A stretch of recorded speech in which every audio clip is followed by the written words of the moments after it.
പ്രണയമണി തൂവൽ. രചന അവതരണം സ്വപ്നശ്രീ. ഭാഗം 1.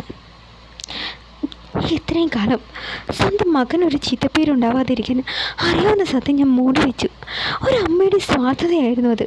പക്ഷെ ഇനി വയ്യ. അന്നിവളോട് ആ ക്രൂരത കാണിച്ചത് നിൽക്കുന്ന എൻ്റെ മകൻ തന്നെയാണ്. മനസ്സുകൊണ്ട് തൻ്റെ മകനോടും ദൈവത്തോടും മാപ്പ് ചോദിച്ചുകൊണ്ട് ആ അമ്മ അങ്ങനെ ഒരു കള്ളം പറഞ്ഞപ്പോൾ ആകെ തരിച്ചു നിന്ന് പോയിരുന്നു അവൻ. അമ്മയുടെ കയ്യിൽ നിന്ന് കിട്ടിയ അടിയുടെ ചൂട് മാറും മുമ്പ് ഇങ്ങനെ ഒരു കള്ളം കൂടി കേട്ടപ്പോൾ അവനൊന്നും മിണ്ടാനായില്ല. ആളുകൾ അവൻ്റെ നേർക്ക് കൂർത്ത് നോട്ടം എറിഞ്ഞപ്പോഴും പഴിച്ചപ്പോഴും അവിടെ നടക്കുന്നത് എന്തെന്നറിയാതെ മരപ്പാവ കണക്കെ നിന്ന് പോയിരുന്നു അവൻ. എന്തിനാണ് തൻ്റെ അമ്മ ഇങ്ങനൊരു കള്ളം പറഞ്ഞത്? ഇതോടെ തൻ്റെ ജീവിതം ഇല്ലാതാകുക എന്ന് അറിഞ്ഞിട്ടും അവൻ്റെ ഉള്ളിൽ 1000 ചോദ്യങ്ങൾ മിന്നിമറഞ്ഞു. വർഷങ്ങൾക്ക് മുമ്പ് കല്ലുപാകിയ ഇടുങ്ങിയ വഴിയിലൂടെ മൂളിപ്പാട്ടും പാടിക്കൊണ്ട് ഒരു പെൺകുട്ടി നടന്നു. കൽപ്പടവുകളിലിരുന്ന് മുടിയഴിച്ചിട്ടു. പനങ്കുല പോലുള്ള മുടി കാറ്റിൽ പാറി നടന്നു. മുടിയിലെ കാറ്റിൻ്റെ മണം അവിടെ മാകെ പരന്നു. അവൾ താളിയെടുത്ത് തലമുടിയിൽ തേച്ചു. പിന്നെ മഞ്ഞളെടുത്ത് കയ്യിലും ദേഹത്തും തേച്ചു. കാലിൽ തേക്കാനായി മുണ്ട് തെല്ലൊന്നുയർത്തി.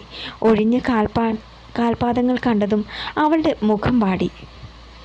വിഷമത്തോടെ കുളത്തിലേക്ക് നോക്കി. പിന്നെ ഒരു നെടുവീർപ്പോടെ മഞ്ഞളെടുത്ത് കാലിൽ തേച്ചു. പിന്നെ മുഖത്തും. കണ്ണുകൾ അടച്ച് അവൾ എഴുന്നേറ്റ് കുളത്തിലേക്ക് ഇറങ്ങാനൊരുങ്ങിയതും പെട്ടെന്നാരോ പിന്നിലൂടെ വന്ന് അവളുടെ വാപ്പൊത്തി. അവൾ ഭയന്ന് നിലവിളിക്കാൻ ഒരുങ്ങിയതും ബലിഷ്ഠമായ ഒരു കൈ അവളെ വലിഞ്ഞു മുറുക്കി. അവൾക്ക് അനങ്ങാൻ പറ്റാത്ത വിധം ആ കൈകൾ അവളെ ചുറ്റി. അവൾ തനിക്കാകും വിധം ചെറുക്കാൻ ശ്രമിക്കവേ അയാളുടെ കഴുത്തിൽ അവൾ പിടിമുറുക്കി. മഞ്ഞൾ മുഖത്ത് തേച്ചതിനാൽ അവൾക്ക് കണ്ണുകൾ തുറക്കാൻ സാധിച്ചില്ല. പിടിവലിക്കിടെ അയാളുടെ കഴുത്തിലുണ്ടായിരുന്ന കറുത്ത ചരടിൽ കോർത്ത രുദ്രാക്ഷ ലോക്കറ്റുള്ള ഒരു മാല അവൾ വലിച്ചു പൊട്ടിച്ചു. അവൾ അയാളുടെ പിടിവിടുവിക്കാൻ പരമാവധി ശ്രമിച്ചു. ഇതിനിടെ അവൾ ഉടുത്തിരുന്ന മുണ്ടഴിഞ്ഞു വീഴവേ അവൾ വേഗം ഒരു കൈ കൊണ്ട് അത് പിടിച്ചു. പിന്നെ സർവ്വശക്തിയും എടുത്തു അയാളുടെ കയ്യിൽ ആഞ്ഞു കടിച്ചു. അയാൾ നിലവിളിച്ചുകൊണ്ട് വായിലെ പിടിവിട്ടു. അവൾ അലറി വിളിച്ചു. അത് കേട്ടതും അയാൾ ഭയന്നു. പിന്നെ ദേഷ്യത്തോടെ അവളെ പിടിച്ചു തള്ളി. ബാലൻസ് കിട്ടാതെ അവൾ പടവിലേക്ക് ചെന്ന് വീണതും തല കല്ലിലിടിച്ചു. അവളുടെ കണ്ണുകൾ മിഴിഞ്ഞു. തലയിൽ നിന്നും ധാരധാരയെ രക്തം ഒഴുകി. എന്താ അവിടെ ഒരു ബഹളം കേട്ടത്? ആരാ അവിടെ നിലവിളിച്ചത് എന്ന് ചോദിച്ചുകൊണ്ട് ആരൊക്കെയോ വരുന്ന ശബ്ദം കേട്ടതും അയാൾ ഭയന്ന് വേഗം ഓടി രക്ഷപ്പെട്ടു. അവിടെ ഓടിയെത്തി 2 സ്ത്രീകൾ തലയിൽ നിന്ന് ചോരയൊലിച്ചു പടവിൽ ബോധമില്ലാതെ അർദ്ധനഗ്നിയായി കിടക്കുന്ന പെൺകുട്ടിയെ കണ്ട് ഞെട്ടി. അവളുടെ രക്തം വീണ് ആ കുളത്തിലെ ജലവും രക്തവർണ്ണമായിരുന്നു. വർഷങ്ങൾക്ക് ശേഷം കിഴക്കൻ ചക്രവാളത്തിൽ സൂര്യൻ ഉദിച്ചതും വാതിൽ തുറന്ന് ഒരു ധാവണിക്കാരി പുറത്തേക്ക് ഇറങ്ങി വന്നു. കുളി കഴിഞ്ഞ് ഈറൽ മുടിയിൽ തോർത്ത് കെട്ടി കയ്യിൽ നിലവിളക്കുമായി അവൾ പുറത്തേക്ക് ഇറങ്ങി വന്നു. മുറ്റത്തെ തുളസിത്തറയിൽ ദീപം തെളിയിച്ച് കിഴക്ക് ദിക്ക് നോക്കി സൂര്യനെ വണങ്ങി അവളൊന്ന് പുഞ്ചിരിച്ചു. അവളുടെ മാൻമിഴി കണ്ണുകൾ സൂര്യശോഭയെ തിളങ്ങി. അവൾ തിരിഞ്ഞ് അകത്തേക്ക് നടന്നു. അടുക്കളയിൽ ചെന്ന് ചായക്കുള്ള വെള്ളം വെച്ചു. പിന്നാമ്പുറത്ത് നിന്ന് കറുമ്പി പശുവിൻ്റെ വിളി വന്നു. ബേ. ഓ, വിളിക്കേണ്ട, ഞാൻ വരുന്നെടി. ഒരു മന്ത് വെള്ളവുമായി അവൾ പശുവിൻ്റെ അരികിലേക്ക് ചെന്നു. അകിടിൽ വെള്ളം തളിച്ച് വൃത്തിയാക്കി പാത്രത്തിലേക്ക് അവൾ പാൽ കറന്നെടുത്തു. ആഹാ, ഇന്ന് പതിവിലും കൂടുതലുണ്ടല്ലോടി. നല്ല മോള്. അവൾ പാത്രം അവിടെ വെച്ച് പശുവിന് തിന്നാനുള്ള പുല്ലും ഇട്ടുകൊടുത്ത് അതിനൊന്ന് തലോടിക്കൊണ്ട് അവൾ അടുക്കളയിലേക്ക് നടന്നു. പാല് തിളപ്പിച്ച് ചായ ഉണ്ടാക്കി കപ്പിലേക്ക് പകരവേ പിറകിൽ നിന്ന് ഒരു വിളി വന്നു. മോളെ പ്രിയേ. മുടി കോതി ഒതുക്കി കെട്ടിക്കൊണ്ട് വാസന്തി അങ്ങോട്ടേക്ക് വന്നു. ആ അമ്മ എഴുന്നേറ്റോ, ഇത് ചായ. അവൾ ഒരു കപ്പ് ചായ എടുത്ത് അവർക്ക് നേരെ നീട്ടി. നീ ഇന്ന് നേരത്തെ എഴുന്നേറ്റോ? ഉവ്വമ്മേ, ഞാൻ പറഞ്ഞില്ലേ അച്ചൊരു ജോലിക്ക് വേണ്ടി എറണാകുളത്തേക്ക് പോയിരിക്കുക. അവൻ്റെ റൂട്ടും കൂടി 2 ദിവസത്തേക്ക് ഞാൻ നോക്കണം. അതാ നേരത്തെ എഴുന്നേറ്റത്, അവൾ ചായ കുടിച്ചുകൊണ്ട് പറഞ്ഞു. വാസന്തി നെടുവീർപ്പോടെ മകളെ നോക്കി.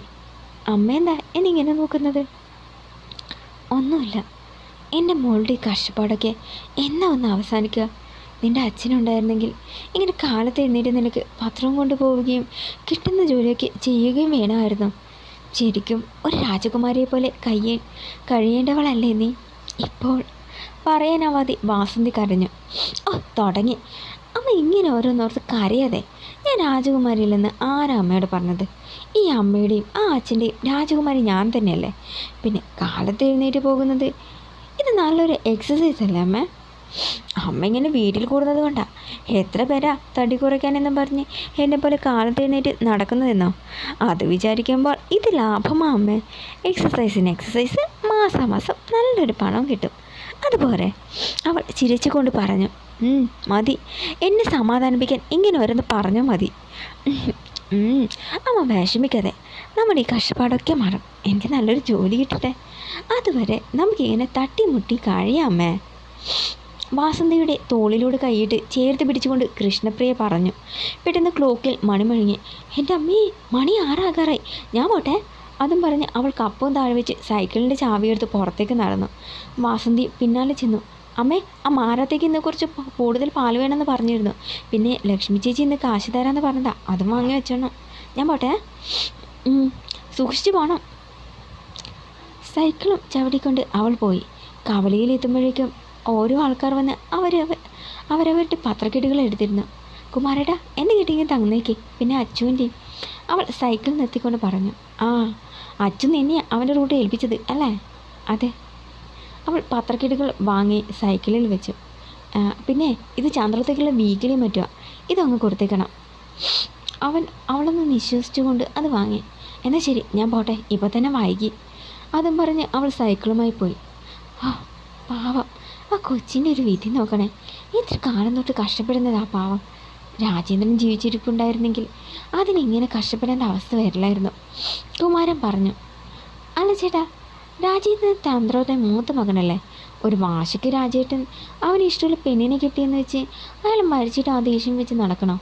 അയാൾ മരിച്ചപ്പോൾ ഈ കൊച്ചിനെ തന്നെ വീട്ടിലേക്ക് കൂട്ടിക്കൊണ്ടുവരായിരുന്നില്ലേ? ആര് പറഞ്ഞു അവർക്ക് വേണ്ടി അവരാരും ഒന്നും ചെയ്തില്ലെന്ന്? വാസന്തി അയാൾ സ്നേഹിച്ച് കല്യാണം കഴിച്ചതൊക്കെ തന്നെ. പക്ഷെ അതിനു പിന്നിൽ വേറെ കഥയുണ്ട്. അതെന്താ? എല്ലാവരും കുമാരനെ ഉറ്റുനോക്കി. മേലെടുത്ത ഹരിശങ്കറിനെയാണല്ലോ രാജൻ്റെ സഹോദരി ഗോമതി വിവാഹം കഴിച്ചത്. ഹരിയുടെ അനുജത്തി സരോജത്തെ കൊണ്ട് രാജനെ വിവാഹം കഴിപ്പിക്കണം എന്നൊരാഗ്രഹം ഹരിക്കുണ്ടായിരുന്നു. രാജനോട് ഒരു വാക്ക് പോലും ചോദിക്കാതെ അവരത് ഉറപ്പിച്ചു. പക്ഷേ വിവരങ്ങൾ അറിഞ്ഞപ്പോൾ രാജേന്ദ്രൻ അതിനെ എതിർത്തു. അവൻ സ്നേഹിക്കുന്നത് വാസന്തിയാണെന്ന് തുറന്നു പറഞ്ഞു. ആ വിഷമത്തിൽ ഹരിയുടെ അച്ഛന് സ്ട്രോക്ക് വന്ന് കുഴഞ്ഞു വീണു. നാണക്കേട് കാരണം സരോജ ഈ നാട് വിട്ട് ചെന്നൈയിലേക്ക് പോവുകയും ചെയ്തു. ഇതൊക്കെ ആയപ്പോൾ ഹരിക്ക് ക്ഷമിക്കാൻ കഴിഞ്ഞില്ല. രാജേന്ദ്രനെ പഠിക്ക് പുറത്താക്കണമെന്നും സ്വത്തുക്കളൊന്നും കൊടുക്കരുതെന്നും അവൻ പറഞ്ഞു. ഇല്ലെങ്കിൽ ഗോമതി താൻ ഉപേക്ഷിക്കുമെന്ന് പറഞ്ഞതോടെ എല്ലാവരും ധർമ്മസങ്കടത്തിലായി. പെങ്ങളുടെ ജീവിതം തകരാതിരിക്കാൻ രാജേന്ദ്രൻ തന്നെ തറവാട് വിട്ടിറങ്ങി. കയ്യിലുണ്ടായിരുന്നതൊക്കെ വെച്ച് ആ കൊച്ചു വീട് വാങ്ങി വാസന്തി കല്യാണം കഴിച്ച് അവിടെ സുഖമായി കഴിഞ്ഞു. ആ ഇടയ്ക്ക സരോജത്തെ അന്വേഷിച്ച് പോയ ഹരി അറിയുന്നത് അവൾക്ക് ബാംഗ്ലൂരിലൊരു കാമുകനുണ്ടായിരുന്നുവെന്നും കല്യാണത്തലേന്ന് അവനൊപ്പം ഒളിച്ചോടാനായിരുന്നു അവളുടെ പ്ലാൻ. പക്ഷേ രാജേന്ദ്ര സമ്മതമല്ലെന്ന് പറഞ്ഞതോടെ ആ പദ്ധതി പൊളിഞ്ഞു. ആ പേരും പറഞ്ഞ് ആരും അറിയാതെ അവൾക്കായി കരുതി വെച്ച പൊന്നും കൊണ്ടാണ് അവൾ പോയത്. സത്യം അറിഞ്ഞതോടെ ചന്ദ്രോത്തുകാർക്കാകെ കുറ്റബോധമായി. അവർ ചെന്ന് രാജേന്ദ്രനോട് മാപ്പ് പറഞ്ഞ് തറവാട്ടിലേക്ക് തിരികെ വരാൻ ആവശ്യപ്പെട്ടു. പക്ഷെ അയാൾ അതിന് തയ്യാറായില്ല. അതിൻ്റെ വിഷമത്തിൽ അയാളുടെ അമ്മ തളർന്നു വീണതോടെ അയാൾ നിലപാടിൽ മാറ്റം വരുത്തി. ഇടയ്ക്കൊക്കെ തറവാട്ടിലേക്ക് വരാമെന്നും സ്ഥിരതാമസത്തിന് തനിക്ക് സമ്മതമല്ലെന്ന് അയാൾ പറഞ്ഞു. അതവർക്കൊരാശ്വാസമായി. പിന്നീട് അങ്ങനത്തെ ഏത് വിശേഷ അവസരങ്ങളിലും അവരെല്ലാം തറവാട്ടിൽ ഒത്തുകൂടെ പതിവായിരുന്നു. രാജേന്ദ്രൻ മരിച്ചതിന് ശേഷം അവരെ രണ്ടാളെയും വീട്ടിലേക്ക് കൂട്ടിക്കൊണ്ടുവരാൻ ഒരുങ്ങിയത് അവർ. പക്ഷെ വാസന്തി സമ്മതിച്ചില്ല. തനിക്കാവുന്ന പണിയൊക്കെ ചെയ്ത് മകളെ നോക്കിക്കൊള്ളാമെന്ന് അവൾ പറഞ്ഞു. പ്രിയ പഠിക്കാൻ മിടുക്കിയായിരുന്നു. അതുകൊണ്ട് അവളുടെ പഠനം മുടക്കരുതെന്ന് പറഞ്ഞ് അവളെ പഠിപ്പിച്ചതൊക്കെ ആ തറവാട്ടുകാരാ. കോളേജ് അധ്യാപിക ആവണമെന്ന അവളുടെ ആഗ്രഹം. ആ ജോലി വാങ്ങിക്കൊടുക്കാനും അവർ തയ്യാറാണ്. പക്ഷേ ലക്ഷ്യങ്ങൾ കൊടുത്ത് അങ്ങനെ ഒരു ജോലി തനിക്ക് വേണ്ടെന്ന് അവൾ തന്നെ അവരോട് പറഞ്ഞത്. രാജേന്ദ്രനെ പോലെ അഭിമാനി തന്നെയാണ് അവളും. കുമാരൻ പറഞ്ഞു. അത് നേരാ, പെണ്ണാണേലും ഒരാണിൻ്റെ തൻ്റെയിടും ഉണ്ട് അവൾക്ക്. ദേ കഥയും പറഞ്ഞ് നിനക്കത് വേഗം ജോലി നോക്ക്, സമയം 7:30 കഴിഞ്ഞു. ഒരാൾ ധൃതിയിൽ പാത്രക്കെട്ടുകളെടുത്ത് സൈക്കിളിൽ വെച്ചുകൊണ്ട് പറഞ്ഞു. അയ്യോ സമയം കുറേ, ഞാൻ പോട്ടെ, ബാക്കിയെല്ലാം പിന്നെ. അതും പറഞ്ഞ് കുമാരൻ വേഗം സൈക്കിളുമായി സ്ഥലം വിട്ടു. കുമാരേട്ടൻ കളവൊഴിഞ്ഞു. നമ്മളെന്തിനാ ഇവിടെ നിൽക്കുന്നേ? വാ നമുക്കും പോകാം. അവരവരുടെ പത്രവും എടുത്ത് എല്ലാവരും അവരവരുടെ വഴിക്ക് പോയി. കാലത്തെഴുന്നേറ്റ് മുറ്റത്തൂടെ പതിവ് ഓടത്തിലായിരുന്നു രവീന്ദ്രൻ. അപ്പോഴാണ് കിണിങ് കിണിങ് ബെല്ലടിച്ചുകൊണ്ട് കൃഷ്ണപ്രിയ അവിടേക്ക് വന്നത്. അവളെ കണ്ടതും അയാൾ ഓട്ടം മതിയാക്കി നിന്ന് ചിരിച്ചു. അവളും ചിരിച്ചുകൊണ്ട് സൈക്കിൾ നിർത്തി പത്രവും വീക്കിലുമായി അയാളുടെ അരികിലേക്ക് ചെന്നു. ഗുഡ് മോർണിംഗ് ചെറിയച്ച. Good morning. നിന്നെ കണ്ടിട്ട് കുറേ ആയാലോടി. എന്താ നാട്ടിലുണ്ടായിരുന്നില്ലേ? ഓ, നമ്മളൊക്കെ എവിടെ പോകാൻ ചെറിയച്ച, ഇവിടെയൊക്കെ തന്നെ ഉണ്ട്. ദാ പത്രവും വീക്കിലും. അവൾ അയാൾക്ക് നേരെ നീട്ടിക്കൊണ്ട് പറഞ്ഞു. അയാളത് വാങ്ങി. നിൻ്റെ ജോലിക്കാരി എന്തായടി? എന്താവാൻ? കുറേ ഇടത്തൊക്കെ ആപ്ലിക്കേഷൻ അയച്ചിട്ടുണ്ട്. വിളിക്കുമെന്ന് ദൈവത്തിനറിയാം.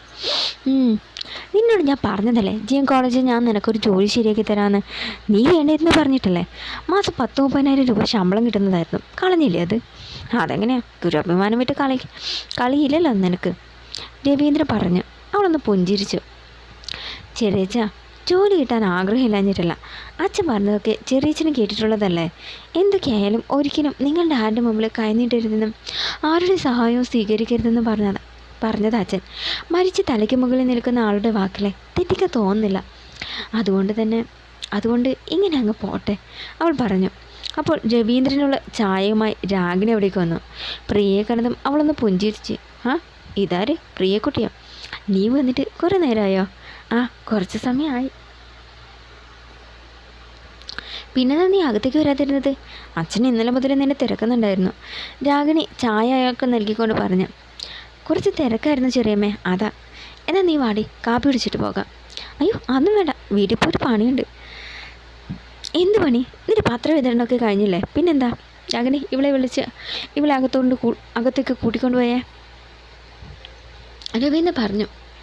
ചെറിയച്ച, ഒന്ന് വാടി ഇങ്ങോട്ട്. രാഗിണി അവളുടെ കയ്യും പിടിച്ച് അകത്തേക്ക് നടന്നു. ഇരുവരും അടുക്കളയിലേക്ക് ചെന്നു. ഇന്നെന്താ ചെറിയമ്മേ കാലത്ത് സ്പെഷ്യൽ? ഓ, അങ്ങനെ സ്പെഷ്യലായിട്ടൊന്നും ഇല്ലടി. ഇഡ്ഡലി സാമ്പാർ ഉണ്ടാക്കി വെച്ചിട്ടുണ്ട്. അതോ തന്നെ ഇവിടുന്ന് ഉരുട്ടിക്കളിയാണ്. അച്ഛനാണെങ്കിൽ രാവിലെ ഒരു 4 ഇഡ്ഡലി കഴിക്കും. വീടിന് അങ്ങനെ തന്നെ. പിന്നെ എൻ്റെ പുന്നാരമോള് ഡയറ്റ് എന്ന് പറഞ്ഞ് കാലത്ത് 2 മുട്ടയും ബ്രെഡ് ടോസ്റ്റും പാലും ഒക്കെ കഴിക്കാറുള്ളൂ. എന്തെങ്കിലും കാര്യമായിട്ട് ഉണ്ടാക്കണമെങ്കിൽ ആരെങ്കിലുമൊക്കെ വരണം. രാഗിണി ഒരു ഗ്ലാസ് ചായ അവൾക്ക് നേരെ നീട്ടി. അവളത് വാങ്ങി കുടിച്ചു. ഗോകുലിനി എപ്പോഴാണ് വരിക? അവൻ അടുത്ത ആഴ്ച വരും. വെക്കേഷൻ തുടങ്ങിയല്ലേ. അല്ല, ഗീത ഇവിടെ? ഇനി എഴുന്നേറ്റില്ലേ? എവിടുന്ന്? ഉച്ചയോടുള്ള കറിക്ക് താളിക്കുമ്പോഴേ ഇനി എൻ്റെ മോളെ എഴുന്നേക്ക്. ആരെക്കുറിച്ചാ അമ്മയെ പറയുന്നത്? കൂട്ടുവായിട്ടുകൊണ്ട് ഗീത അവിടേക്ക് വന്നു. നിന്നെക്കുറിച്ച് തന്നെ, അല്ലാതെ ആരെക്കുറിച്ച് പറയാനാ? ഓ, അല്ല, പ്രിയ ചേച്ചി ഇപ്പോൾ വന്നു? കുറച്ച് നേരമായി. എനിക്ക് ചായ വേണ്ടടി? കുറച്ച് കഴിഞ്ഞു മതി.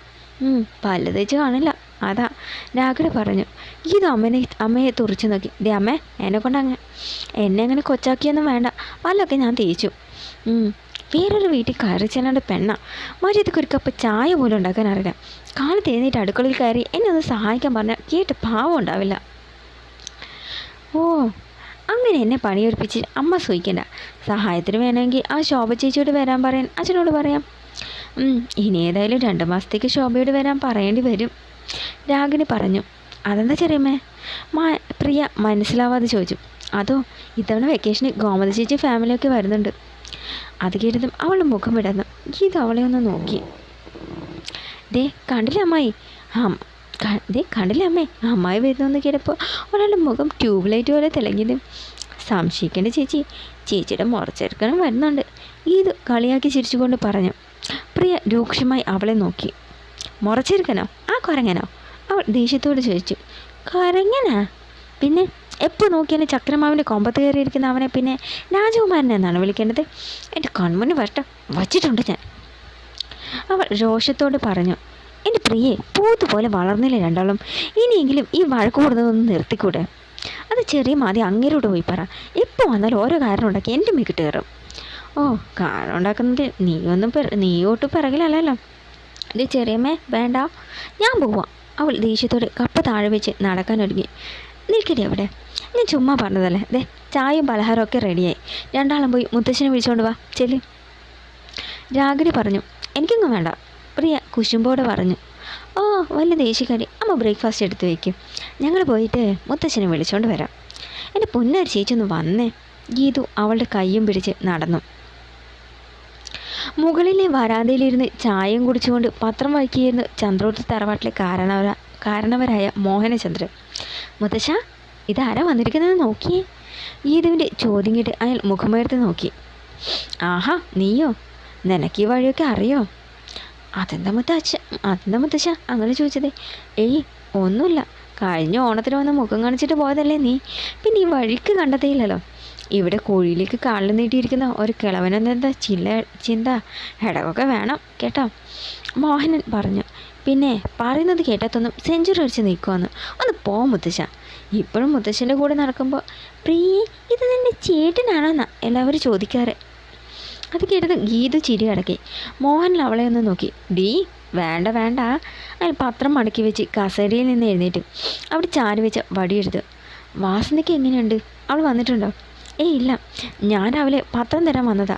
ചായ കുടിച്ചിട്ട് പോയാൽ മതിയെന്ന് പറഞ്ഞ് ചെറിയച്ഛനും ചെറിയമ്മയും കൂടി എന്നെ പിടിച്ചു വെച്ചതാ. ആ അതേതായാലും നന്നായി, നീ വാ. മൂവരും താഴേക്ക് നടന്നു. ഡൈനിങ് ഹാളിൽ എത്തുമ്പോഴേക്കും രാഗിണി എല്ലാം എടുത്തു വച്ചിരുന്നു. രവീന്ദ്രനും അവിടെ ഹാജരായിരുന്നു. നീ ഇരിക്കട്ടെ. എല്ലാവരും ഭക്ഷണം കഴിക്കാനായിരുന്നു. രാഗിണി എല്ലാവർക്കും ഭക്ഷണം വിളമ്പി. കുറച്ച് മതി ചെറിയമ്മ, അമ്മ അവിടെ കഴിക്കാതെ എന്നെ കാത്തിരിക്കുകയായിരിക്കും. ആയിക്കോട്ടെ. ഈ ഓടംകൂലി സൈക്കിളും ചവിട്ടി അവിടെ എത്തുമ്പോഴേക്കും കാഴ്ച നോക്കി താണോളും, രാഗിണി പറഞ്ഞു. ആ പ്രിയ, നീ ആ വാണിയെ കാണാറുണ്ടോ? ആ ഉണ്ടല്ലോ. എന്താ ചെറിയച്ച? ഒന്നുമില്ല, വാണിയോട് ഒന്നിവിടെ വരെ വരാൻ പറയണം. മുകളിലത്തെ മുറിയൊക്കെ ഒന്ന് വൃത്തിയാക്കിയിടണം. ഗോമതി ചേച്ചിയും ഹരിയേട്ടനും പിള്ളേരൊക്കെ വരുന്നുണ്ട്. രാഗിണി പറഞ്ഞില്ലേ എന്നോട്? അത് കേട്ടതും അവളുടെ മുഖം വീർത്തു. പറഞ്ഞു. അല്ല, അവരിവിടെയാണോ താമസിക്കുന്നത്? അതെന്താടി നീ അങ്ങനെ ചോദിച്ചത്? രവീന്ദ്രൻ ചോദിച്ചു. അല്ല, അത് പിന്നെ ജോലി ചെയ്യാനും പഠിത്തത്തിനൊക്കെ മേലെടുത്താണല്ലോ സുഖം. അവിടെ അങ്ങനെ ഒച്ചപ്പാടും ബഹളമൊന്നും ഇല്ലല്ലോ, അതുകൊണ്ട് ചോദിച്ചതാ. നീ ഉദ്ദേശിച്ചത് എന്താണെന്ന് മനസ്സിലായി. അക്കാര്യത്തിൽ നീ പ്രതീക്ഷ വയ്ക്കുകയേ വേണ്ട. മോള് ഇനി സ്വർഗത്തിലേക്കാണെന്ന് പറഞ്ഞാലും മനോ ഇവിടെയല്ലാതെ മറ്റെവിടേക്കും പോവില്ല, രവീന്ദ്രൻ പറഞ്ഞു. അവളൊന്ന് ചമ്മി. ഓ ഞാനത് മറന്നു. അങ്ങേർക്ക് തീരെഴുതി കൊടുത്തതാണല്ലോ വടക്കേ മുറി. ആയിക്കോട്ടെ, ഞാനൊന്നും പറയുന്നില്ല. അതും പറഞ്ഞ് അവൾ എഴുന്നേറ്റ് ചെന്ന് കൈ കഴുകി. മതിയാക്കിയോ? രാഗിണി ചോദിച്ചു. മതി ചെറിയമ്മേ, അമ്മ അവിടെ എന്നെ നോക്കി ഇരിക്കുന്നുണ്ടാകും. പോയിട്ട് വേണം തുണിയൊക്കെ നനച്ചിടാൻ, അവൾ പറഞ്ഞു. ഡീ ഞാൻ പറഞ്ഞ കാര്യം മറക്കണ്ട, രവീന്ദ്രൻ പറഞ്ഞു. ഓ ഓർമ്മയുണ്ടേ, തമ്പുരാൻ്റെ മുറി വൃത്തിയാക്കാൻ ഞാൻ പറഞ്ഞേക്കാവേ, അവൾ നടക്കുന്നതിനിടയിൽ പറഞ്ഞു. അത് കേട്ട് എല്ലാവരും ചിരിച്ചു. ഇവളുടെ ഒരു കാര്യം, ഇപ്പോഴും കൊച്ചുകുട്ടിയാണെന്ന വിചാരം. അതല്ലേ അഭിയായിട്ട് ഇപ്പോഴും തല്ലുകൂടി നടക്കുന്നത്, രാഗിണി പറഞ്ഞു. അക്കാര്യത്തിൽ അവനൊന്നും ഒട്ടും മോശമല്ലല്ലോ. ഒരു ഫേമസ് ഫാഷൻ ഡിസൈനർ, ഒരു കമ്പനി നടത്തുന്ന ആളാണെന്ന് പറഞ്ഞിട്ട് എന്താ കാര്യം? പ്രിയയുടെ മുന്നിലെത്തുമ്പോൾ അവൻ പഴയ 10ാം ക്ലാസ്സുകാരനാകും. ഇവരുടെ ഈ വഴക്ക് അങ്ങനെ വിട്ടാൽ പറ്റില്ല. ഇത് ഇത്തവണയെങ്കിലും അവസാനിപ്പിക്കണം മുത്തശ്ശ, ഗീത പറഞ്ഞു. അങ്ങോട്ട് ചെല്ല്. സന്ധി സംഭാഷണത്തിന് ചെന്ന നിന്നെ കണ്ടം വഴി ഓടിക്കും രണ്ടും. ആ പ്രശ്നം അവർ തന്നെ തീർത്തോളും, രാഗിണി പറഞ്ഞു. അത് നേരാ. കാര്യം കണ്ട കീരിയും പാമ്പും ആണെങ്കിലും പ്രിയ ആരെങ്കിലും എന്തെങ്കിലും പറയുകയോ ഉപദ്രവിക്കുകയോ ചെയ്താൽ അഭിമന്യുവിൻ്റെ ഋഷ്യരൂപം കാണേണ്ടി വരും അവർ. അതുപോലെ തിരിച്ചും. അതൊക്കെ പരമമായ സത്യമാണ്. ഗീതു അതും പറഞ്ഞ് എഴുന്നേറ്റു. രാഗിണിയും രവീന്ദ്രനും പരസ്പരം നോക്കി. പിന്നെ മോഹനെ നോക്കി. അയാൾ ഗൗരവത്തോടെ എന്തോ ആലോചിച്ചുകൊണ്ട് ഭക്ഷണം കഴിക്കുകയായിരുന്നു. കുഞ്ഞു വീടിൻ്റെ സിറ്റൗട്ടിലിരുന്നു കൊണ്ട് കീറിയ തുണിയും മറ്റു തുന്നുകയായിരുന്നു വാസന്തി. അപ്പോഴാണ് സൈക്കിളിൻ്റെ ബെല്ലടി ശബ്ദം കേട്ടത്. പ്രിയ സൈക്കിൾ നിർത്തി ഇറങ്ങി. നീ എന്താ ഇത്ര വൈകിയത്? വാസന്തി എഴുന്നേറ്റ് ചോദിച്ചു. ഒന്നുമില്ല, ചന്ദ്രോത്ത് പത്രം കൊടുക്കാൻ പോയപ്പോൾ ചെറിയച്ഛനും ചെറിയമ്മയും വിട്ടില്ല, അവിടുന്ന് ചായ കഴിപ്പിച്ചു. ആഹാ, ഞാൻ നിന്നോട് പറയാനിരിക്കുകയായിരുന്നു അവിടം വരെ ഒന്ന് പോകാൻ. അവിടുത്തെ വിശേഷങ്ങളൊന്നും അറിയില്ലല്ലോ. വിശേഷം തന്നെയാണ് പറയാനുള്ളത്, അവൾ പറഞ്ഞത് കേട്ട് വാസന്തി അവളെ നോക്കി. അതെന്താടി നീ അങ്ങനെ പറഞ്ഞത്? ഓ ഒന്നുമില്ല, വെക്കേഷന് ഗോമതി അമ്മായും ഫാമിലിയൊക്കെ വരുന്നുണ്ട്. അവർ വൃത്തിയാക്കാൻ വാണിചേച്ചിയോട് ചെല്ലാൻ പറയാൻ എന്നെ ഏൽപ്പിച്ചിരിക്കുക ചെറിയച്ഛൻ. ആഹാ ആണോ? കുറേ നേരമായില്ലേ അവരെയൊക്കെ കണ്ടിട്ട്. അവർ വന്ന് എന്തായാലും പോയി കാണണം. അതെ, അവരെന്നാ വരുന്നതെന്ന് പറഞ്ഞു. അതൊന്നും എനിക്കറിയില്ല, പോയി ചോദിക്ക്. അതും പറഞ്ഞ് അവൾ എഴുന്നേറ്റ് നടന്നു. ഈ പെണ്ണിന് ഇതെന്തു പറ്റി? വാസന്തി സംശയത്തോട് ചോദിച്ചു. എനിക്ക് ഉച്ചയ്ക്ക് ഏതായാലും കവലയിലെ ഗാർമെൻറ്റ്സ് വരെ ഒന്ന് പോകാനുണ്ട്, തയ്ച്ചത് കൊടുക്കാൻ. വരുന്ന വഴി ഏതായാലും അവിടെ കയറാം. ഡീ എന്താ? നീ ആ കുട്ടനോട് പറഞ്ഞ് മാവിന്ന് കുറച്ച് മാങ്ങ പറിക്കണം. അമ്മയ്ക്കിപ്പോൾ എന്താ മാങ്ങ തിന്നാൻ പോതി?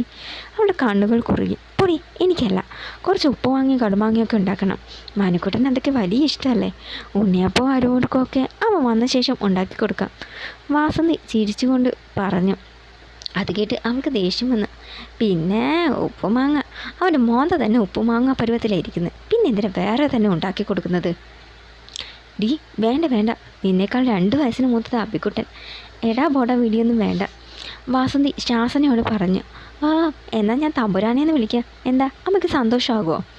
അവൾ ദേഷ്യത്തോട് ചോദിച്ചു. വാസന്തി ചിരിച്ചുകൊണ്ട് അവളുടെ അരികിലേക്ക് വന്നു. ഡി കുട്ടിക്കാലത്തെ വഴക്കൊക്കെ അവിടെ കഴിഞ്ഞില്ലേ, നീ ഇപ്പോഴും അതും മനസ്സിൽ വെച്ച് നടക്കുകയാണ്, കഷ്ടം തന്നെ, മറന്നു കളയടിയല്ല. അവൾ കണ്ണുമിഴിച്ച് അമ്മയുടെ നേരെ തിരിഞ്ഞു. എന്ത് മറക്കാനോ? അത് ഈ ജന്മം ഉണ്ടാവില്ല. എത്ര ആശിച്ച് മോഹിച്ച അച്ഛൻ എനിക്ക് 2 വെള്ളിക്കൊലുസ് വാങ്ങിച്ചു തന്നത്, അതാ ആ ദുഷ്ടം കുളത്തിലിരുന്ന് കളഞ്ഞത്. അതിന് പകരം ഗോമതി നിനക്ക് നല്ല പാദസനം വാങ്ങി തന്നല്ലേ, നീയല്ലേ വേണ്ടെന്ന് പറഞ്ഞത്? അതെൻ്റെ അച്ഛൻ വാങ്ങി തന്ന കൊലുസ് പോലെ ആവില്ലല്ലോ. ശരി, എന്ന് വെച്ച് നിൻ്റെ കുറുമ്പൊന്നും ഇനി അവനോട് കാണിക്കണ്ട.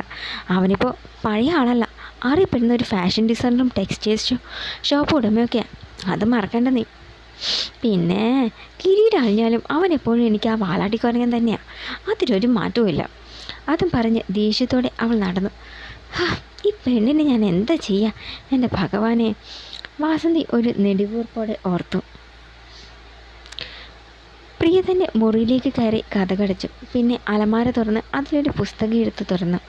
ഒരു മയിൽപ്പീലി, ഒരു പുഞ്ചിരിയോടെ അവൾ അത് കയ്യിലെടുത്തു, മുഖത്ത് തലോടി. പ്രിയേ, പുറത്തുനിന്നും അമ്മയുടെ വിളി കേട്ട് അവളൊന്ന് ഞെട്ടി. ദാ വരുന്നമ്മേ. പുസ്തകം അലമാരയിൽ വെച്ച് ഭദ്രമായി പൂട്ടി അവൾ പുറത്തേക്ക് വന്നു. എന്താ അമ്മേ, പണിക്ക് പോകും മുമ്പ് നീ ചെന്ന് വാണി കാണാൻ നോക്ക്. ശരി. അതും പറഞ്ഞ് അവൾ വേഗം പുറത്തേക്ക് ഇറങ്ങി നടന്നു. അവൾ ചെന്ന് വാണിയോട് കാര്യം പറഞ്ഞു. പിന്നെ വീട്ടിലേക്ക് മടങ്ങി. വീട്ടിൽ ചെന്നപ്പോൾ അമ്മ ഒരു പഴയ ആൽബം നോക്കി ഇരിപ്പാണ്. എന്താ അമ്മ ഈ നോക്കുന്നത്? അമ്മയുടെ മുഖത്തെ ചിരി കണ്ട് അവൾ ചോദിച്ചു. ഒന്നുമില്ല, ചായപ്പിൽ പഴയ ഭരണി എടുക്കാൻ പോയപ്പോൾ കിട്ടിയതായി പഴയ ആൽബം, അതൊന്നും നോക്കിയിരുന്നതാ. നോക്കിക്കേ, മനുക്കുട്ടനെ കാണാൻ എന്ത് ഭംഗിയല്ലേ, ഇപ്പോൾ വളർന്ന് ആളെ മാറിക്കാണും, ഒത്തിരി കാലമായില്ലേ അവനെ കണ്ടിട്ട്. വാസന്തി പറഞ്ഞു. പ്രിയ ആ ഫോട്ടോയിലേക്ക് നോക്കി. ശരിയാണ് അമ്മ പറഞ്ഞത്, മനുവേട്ടനെ കാണാൻ നല്ല ഭംഗിയാണ്, അതുകൊണ്ട് തന്നെ സദാസമയം പെൺപിള്ളേർ ചുറ്റും കൂടിയിരിക്കുന്നത് പതിവാണല്ലോ. അപ്പോൾ മനുവിന് കൊടുക്കുമോ എന്ന് ചോദിച്ച് തൻ്റെ സുഹൃത്തുക്കളായ എത്ര പെൺകുട്ടികളാണ് തൻ്റെ കയ്യിൽ ലവ് ലെറ്റർ തന്നിട്ടുള്ളത്. അവരെയൊക്കെ ചീത്ത പറഞ്ഞതിന് കണക്കില്ല. അതറിഞ്ഞ് മനുവേട്ടൻ വന്ന് തന്നെ ഒരുപാട് വഴക്ക് പറഞ്ഞിട്ടുണ്ട്. തനിക്ക് അസൂയാണ് എന്ന് വരെ പറഞ്ഞു. ഹരിയങ്കളിന് കൊച്ചിയിലേക്ക് സ്ഥലം മാറ്റം കിട്ടിയപ്പോൾ +2 പഠനം കഴിഞ്ഞ് പോയതാണ് ഇവിടുന്ന്. പിന്നെ ഇങ്ങോട്ടുള്ള വരവൊക്കെ കുറവായിരുന്നു. ഡിഗ്രി 2 വർഷം കൊണ്ട് നിർത്തി ഫാഷൻ ഡിസൈനിങ് ചെയ്യുകയാണെന്ന് ഒരു ചെറിയമ്മ പറഞ്ഞറിഞ്ഞു. പുള്ളിയുടെ ഒരു വർക്ക് ക്ലിക്കായതോടെ ആൾ സ്റ്റാറായി. ചില മൂവീസിലും റിയാലിറ്റി ഷോയിലും കോസ്റ്റ്യൂം ഡിസൈനറായി തിളങ്ങി. അതോടെ സ്വന്തമായി ബിസിനസ് സ്റ്റാർട്ട് ചെയ്തു. അന്ന് ആദ്യത്തെ കടയുടെ ഉദ്ഘാടനത്തിന് ക്ഷണിക്കാൻ വന്നിരുന്നു. പക്ഷേ അന്ന് തനിക്ക് നെറ്റ് എക്സാം ആയതുകൊണ്ട് കാണാൻ കഴിഞ്ഞില്ല. ഉദ്ഘാടനത്തിന് എല്ലാവരും കൂടി പോകാനൊരുങ്ങിയതാണ്. പക്ഷേ ഹരിയങ്കളുടെ കാലാവസ്ഥ എങ്ങനെയായിരിക്കുമെന്ന് കരുതി വേഗം തിരിച്ചു പോന്നു. അതുകൊണ്ട് തന്നെ ആളെ ശരിക്കൊന്ന് കാണാനോ സംസാരിക്കാനോ കഴിഞ്ഞില്ല. ഏതായാലും വെക്കേഷൻ വരുമല്ലോ, അപ്പോൾ കാണാം. എന്നാലും ഈ കുരങ്ങനിപ്പോൾ എങ്ങനെയിരിക്കും? അവൾ മനസ്സിലോർത്തു. തുടരും.